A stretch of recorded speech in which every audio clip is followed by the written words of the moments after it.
ہو حلقہ یاراں تو بریشم کی طرح نرم، رزم حق و باطل ہو تو فولاد ہے مومن۔ علامہ اقبال کی بہت ہی مشہور و معروف نظم مومن، آج ہم اس کی شرح بیان کرتے ہیں۔ اس سے پہلے میں آپ کو یہ بتا دوں کہ اس نظم کے متعدد اشعار PMS کے پرچہ جات میں کئی بار تشریح کے لیے آ چکے ہیں۔ اس نظم کا تعارف بیان کرتی جاتی ہوں۔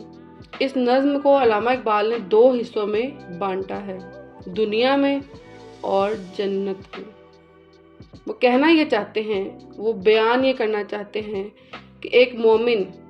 جب دنیا میں ہوتا ہے تو اس کا کردار، اس کے اعمال کس طرح کے ہوتے ہیں، اور جب وہ جنت میں چلا جائے گا تو تب اس کا کون سا کردار ہمارے سامنے آئے گا۔ پہلا شعر ہے: ہو حلقہ یاراں تو بریشم کی طرح نرم، رزم حق و باطل ہو تو فولاد ہے مومن۔ کہتے ہیں کہ جب ایک سچا مومن اپنے احباب کے درمیان میں ہوتا ہے تو وہ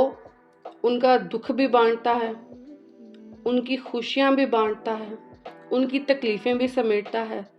ان کے مشکل وقت میں ان کے کام بھی آتا ہے، ان کے دکھوں میں ان کے ساتھ روتا بھی ہے، رونے والوں کے آنسو بھی پونچھتا ہے۔ تو غرض یہ کہ جب ایک سچا مومن اپنے دوستوں، اپنے احباب کے درمیان میں کسی ایک کو بھی رنجیدہ دیکھتا ہے تو اس کا دل پسیج جاتا ہے، یعنی وہ اپنے دوستوں کے لیے اور اپنے جیسے دوسرے مومنین کے لیے ایک بہت ہی نرم دل رکھتا ہے۔ لیکن دوسری طرف جب حق و باطل کا سامنا کرتا ہے،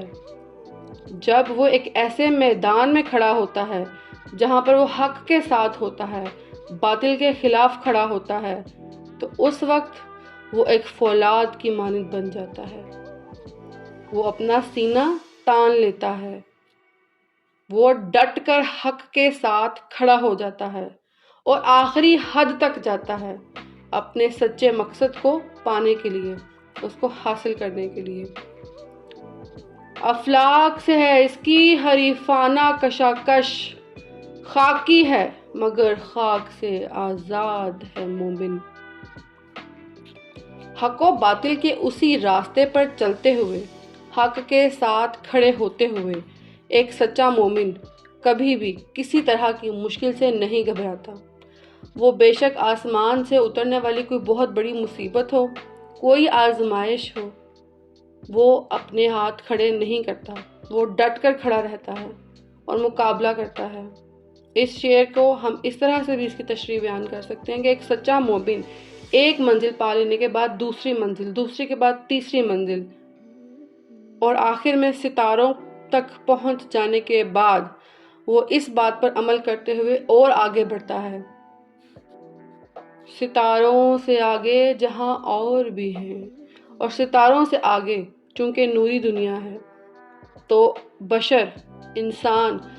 بے شک مٹی کا بنا ہے، لیکن اس کے اندر اللہ تعالیٰ نے اپنی روح پھونکی ہے، اور اللہ نور ہے تو انسان کا خمیر نور ہے، تو وہ اپنے آپ کو اس خاکی شناخت سے بالکل آزاد کر کر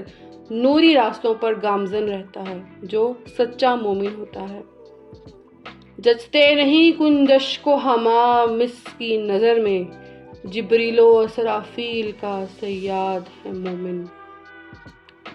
مسلمان کو ایک بہت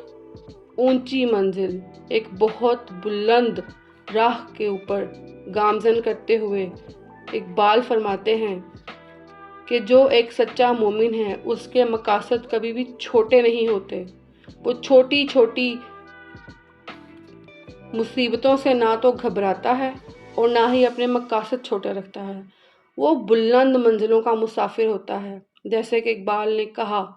ستاروں سے آگے جہاں اور بھی ہیں۔ تو کہتے ہیں کہ ایک جو سچا مومن ہے وہ چڑیا اور کبوتر جیسی چھوٹی چیزوں کا شکار نہیں کرتا، بلکہ وہ جبرائیل و اسرافیل جیسے بلند بزرگ فرشتوں کا شکار کرتا ہے، ان کو اپنے قبضے میں کرتا ہے۔ اس شعر میں بہرحال مراد یہ ہے کہ ایک سچے مومن کو ایک بہت بڑا مقصد رکھنا چاہیے، اس کو اپنی منزل بہت بلند رکھنی چاہیے، نہ کہ فرشتوں کی گستاخی کرنے کا مقصد یہاں پر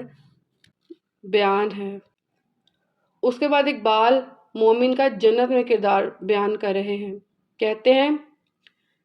کہتے ہیں فرشتے کے دل آویز ہے مومن، حوروں کو شکایت ہے کم آمیز ہے مومن۔ تو مومن جب دنیا کی منازل طے کر کر بالآخر جنت میں پہنچ جائیں گے تو وہاں پر ان کو دیکھتے ہوئے جنت کے مقیم فرشتے اور حوریں مومنین کے بارے میں چہمہ گوئیاں کرتے پائے جائیں گے۔ فرشتے کہیں گے کہ مومنین تو بہت دلکش معلوم ہوتے ہیں، کیونکہ ان کے چہرے پر ان کے ایمان کا نور ہوگا جو کہ اللہ تعالیٰ نے ان کو ودیت کر دیا ہوگا۔ دوسری طرف حوریں یہ شکایت کرتی نظر آئیں گی کہ ہم حوریں، جنت کی حوریں جس کی طلب ہر عام مسلمان کو ہوتی ہے، ہمارا لالچ دیا جاتا ہے دنیا میں مسلمانوں کو جنت حاصل کرنے کے لیے کہ وہاں پر 70 حوریں ملیں گی، تو یہ کیسے مرد ہیں، یہ کیسے مومنین ہیں جو ہماری طرف آنکھ اٹھا کر بھی نہیں دیکھ رہے، ان کو ہم میں کوئی کشش ہی معلوم نہیں ہوتی۔ تو مراد کہنے کی یہ ہے کہ جو ایک سچا مسلمان، ایک سچا مومن ہوگا، وہ جنت میں جب جائے گا تو اس کی واحد خواہش دیدار الہی ہوگی، اس کے علاوہ اس کو جنت کے نظاروں میں کسی طرح کی کوئی دلچسپی نہیں ہوگی، اس کا واحد انعام دیدار الہی ہوگا۔ بہت شکریہ، چینل کو سبسکرائب کیجیے۔